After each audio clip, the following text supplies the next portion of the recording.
the violation of international law and territorial sovereignty of our friends in Ukraine is totally unacceptable.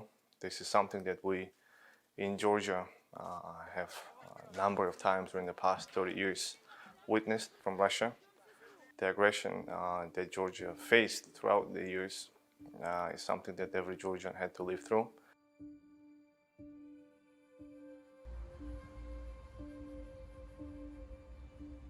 From the first days, publicly, government of Georgia, head of Georgian government, president of Georgia, speaker of the parliament, have been quite vocal in supporting the Ukrainian cause on the international forum, condemning Russian aggression, and rallying the international community.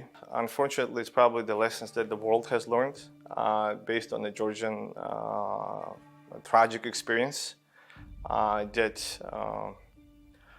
once you have a bully inside the room, there is no other way of dealing with this bully than giving him an adequate response. So hopefully, and we can see that the world during the past number of the days, and our friends behind the closed doors and publicly as well, have been telling us that the reality that we have been picturing for years of what the Russians are capable of doing and what they have done to Georgia, that unfortunately those realities came to truth. And today we see that with the tragic events that are unfolding in Ukraine.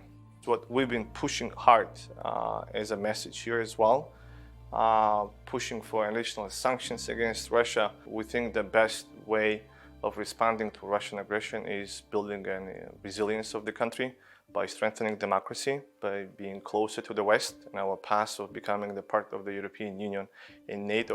And we think that building an open society on open market principles with a strong economy is the best response to any aggression from Russia. With what we see right now in the news and with the West trying to divest from the Russian energy supply, the Caspian energy is the only alternative source of supply of that energy to Europe.